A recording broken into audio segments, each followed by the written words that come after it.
नमस्कार साथियों, मैं संजय कुमार कैमूर बिहार से। साथियों, आज आप लोगों के सामने बहुत ही बड़े मुद्दे को लेकर आया हूं। हम लोग सिर्फ प्रमोशन, डिमोशन, विशिष्ट, अवशिष्ट कई तरह की बातें करते थे, लेकिन आज हम लोगों का मुद्दा होगा राष्ट्रीय स्तर का मुद्दा। हम लोग अपने मुद्दे को राष्ट्रीय स्तर तक अब कैसे पहुंचाएं? ये शिक्षा व्यवस्था जो है वो हमारे देश की रीढ़, किसी भी देश की रीढ़ होती है, लेकिन उस रीढ़ को ही बिहार सरकार कमजोर कर रही है। इस बात को पूरे देश में अब हम लोग फैलाएंगे।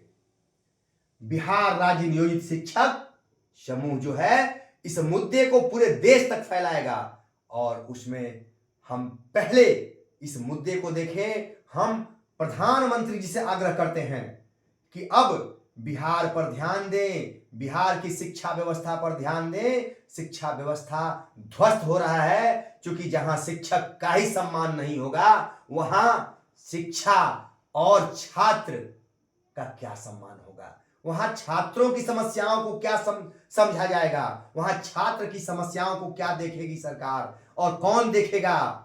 जहां शिक्षक का ही सम्मान और उनकी सुविधा नहीं देखी जाती है, वहां शिक्षक छात्रों की सुविधा और सम्मान कहां देखा जाएगा? क्योंकि सम्मान सबको चाहिए होता है, चाहे वो छात्र हो, चाहे शिक्षक हो, चाहे अभिभावक हो, सभी लोगों को सम्मान चाहिए। और जहां शिक्षक का ही सम्मान नहीं होता वहां छात्र और अभिभावक का कहां सम्मान होगा? साथियों, अब हम देखते हैं, मूल मुद्दे पर आते हैं। देखिए साथियों, हमारा मूल मुद्दा क्या है? यहां मध्य विद्यालय है। मध्य विद्यालय एक होता है जिसमें 1 से 8 तक के बच्चे पढ़ते हैं। अब देखिए, एक ही विद्यालय में एक ही तरह के छात्रों को पढ़ाने के लिए 4 प्रकार के शिक्षक हैं। अब सोच लीजिए, शिक्षकों का मनोबल कैसा होगा? शिक्षकों को कैसे बांट करके उनको बर्बाद किया जा रहा है, उनके हौसले को पस्त किया जा रहा है। ये पूरा देश देखे। इस चैनल को पूरे देश में फैलाइए। मैं आग्रह करता हूं कि पूरा देश देखे बिहार की शिक्षा व्यवस्था की स्थिति क्या है। साथियों, एक ही विद्यालय में सहायक शिक्षक हैं जिनको मृत कर दिया गया है। कहा जाता है कि मृत कैडर है, तो मृत कैसे पढ़ा रहे हैं? मृत हो गए तो पढ़ा कैसे रहे हैं? वाह रे भाई वाह! क्या है सरकार की मनसा, क्या है? अब देखिए, ये मृत है लेकिन पढ़ा रहे हैं। 9300 से 34,800 इनका वेतन है। अब देखिए, एक ही विद्यालय में 4 प्रकार के शिक्षक और 3 तरह का वेतन। ये देखिए, 3 तरह का वेतन। कैसे मनोबल, क्या मनोबल होगा? क्या हम बच्चों को बताएंगे? जो बच्चा अगर छात्र शिक्षक बनना चाहे तो उनको हम क्या सिखाएंगे? वो बच्चा ऐसे ही कह देगा, ऐसा शिक्षक बनने से अच्छा है कि हम शिक्षक बने ही नहीं। क्या माहौल पैदा कर रहे हैं भाई साहब? हमारे माननीय मुख्यमंत्री जी क्या माहौल बनाना चाहते हैं? क्यों शिक्षा व्यवस्था को आप ध्वस्त कर रहे हैं? मेरा सवाल है, उन पत्रकार भाइयों से मैं सवाल करता हूं, कहां आप सोए हुए हैं? क्यों नहीं आपकी नजरें खुल रही हैं? सिर्फ शिक्षकों को बदनाम करने पर लगे रहते हैं आप लोग। अरे ठीक है, कमियां हैं तो उनको, ठीक है, उन कमियों को उजागर कीजिए, लेकिन इन कमियों को क्यों नहीं उजागर करते हैं? क्यों नहीं नेशनल मीडिया चलाती है इन खबरों को? आश्चर्य होता है। ये मीडिया पे मुझे आश्चर्य होता है। 2-4-10 पत्रकार हैं जो चलाने का प्रयास भी करते हैं, लेकिन उनको भी दबा दिया जाता है, सरकार दबा देती है। देखिए दोस्तों, ये सहायक शिक्षक हैं, इनका वेतन 9300 से 34,800, जो अभी 1 लाख से ऊपर वेतन पाते हैं। 1 से 1.5 लाख के बीच में इनका वेतन होता है, अभी है। ये नियोजित शिक्षक हैं, इनका 40 से 50,000 वेतन है। 20,000, 25, 30,000 भी वेतन है। 30 से 50 कहिए, 30 से 50,000 इनका वेतन है। ये विद्यालय अध्यापक है, ये बीपीएससी से महान जो ये परीक्षा देकर आए हैं, वही परीक्षा ये देकर आए हैं। लेकिन सोचिए, इनका वेतन कहां और इनका वेतन कहां? वाह रे हमारी सरकार, धन्य हो हमारी सरकार, ये महान परीक्षा दे करके विद्यालय अध्यापक और बीपीएससी कहलाते हैं। इनका नाम बीपीएससी है, बीपीएससी। जो महान कहलाते हैं यही महान श्रेणी इनकी भी है। लेकिन इनका वेतन कहाँ है? इनका वेतन कहाँ है? ये इनका वेतन स्टार्टिंग 35,400 है, इनको 25,000 पे फेंका गया, रख दिया गया। सोचिए, अभी अगर इस पद पे बहाल होते मिडिल स्कूल में तो इनका स्टार्टिंग अभी मान के चलिए कि 35,400 मूल वेतन होता, जहां 2500 यानी 10,000 का अंतर मूल वेतन में कर दिया गया है। परीक्षा सेम लिया गया, योग्यता सेम है, लेकिन वेतन अंतर। ऐसा क्यों? सोचिए।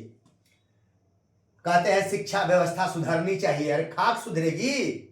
आपके कहने से सुधर जाएगी? मनोबल को तो तोड़ रहे हैं, शिक्षा व्यवस्था कहां से सुधरेगी? ये हमारे एक कैटेगरी, यहां देखिए नियोजित शिक्षक हैं, इनके बाद इनको 5200 का अनुशंसित वेतनमान दिया गया, लेकिन इसमें कटौती कर दी गई। ये अभी 40 से 50,000 के बीच में है। ये भी, इनको भी मृत में अब डाल दिया गया है। ये भी मृत हो गए हैं, लेकिन पढ़ा रहे हैं। बिहार में मृत शिक्षक भी पढ़ाते हैं, यहाँ आत्माएं भी पढ़ाती हैं। ये देश के लोग जान जाएं। ये भी मृत कैडर में डाले जा रहे हैं कि अब ये मृत हो जाएंगे, जिंदा नहीं रहेंगे। बस इनमें ये 4 जो श्रेणी है बंधुओं, बस यही एगो जिंदा रहे। बस विद्यालय अध्यापक जिंदा है, बाकी ये भी मृत हैं। विशिष्ट शिक्षक, इनको भी 25,000 इसी में से निकाल के इनको बनाया गया है, और इनको भी 25,000 रख दिया, वेतन यही रखा गया, लेकिन इसमें से निकाल के दिया गया। इनको भी मृत घोषित, यानी बिहार के स्कूलों को आत्माएं चलाती हैं, बस एक ही जिंदा लोग पढ़ाते हैं। 3 कैटेगरी आत्मा है और एक जिंदा आदमी पढ़ाता है। 3 मृत शिक्षक पढ़ाते हैं स्कूलों में और एक जिंदा शिक्षक पढ़ाते हैं, यानी 3 आत्माओं के भरोसे विद्यालय चलता है। मैं जो कह रहा हूं उस पर ध्यान दीजिए। तो ये है हमारे बिहार के शिक्षा व्यवस्था का हाल, और ज्यादा कुछ नहीं कहेंगे। अब ये तो आप जान लिए कि एक ही विद्यालय में 3 तरह का वेतन, 4 तरह के शिक्षक और 3 आत्मा पढ़ाती हैं जो परमात्मा में विलीन हो गई हैं, और एक जिंदा पढ़ाते हैं भैया। यही जिंदा लोग हैं जिनको काट दिया गया है, 25,000 कर दिया गया है मूल वेतन, जहां 35,400 होना चाहिए। तो ये भी आधा मरे हुए हैं, क्योंकि इनको भी काट दिया गया है, इनके में भी काट दिया गया है, ये भी आधा मृत है।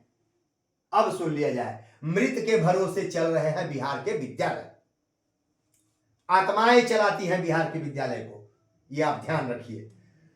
भारत के विद्वान पत्रकार महोदय, शिक्षा देश की रीढ़ है। हम पत्रकार महोदय लोगों से आग्रह करते हैं, प्रार्थना करते हैं कि भारत के विद्वान पत्रकार महोदय, शिक्षा देश की रीढ़ है, इस खबर को प्रमुखता दीजिए। सिर्फ प्रधानमंत्री जी की खांसी और मुख्यमंत्री जी के जुकाम को ही न्यूज नहीं बनाए। आग्रह है आपसे।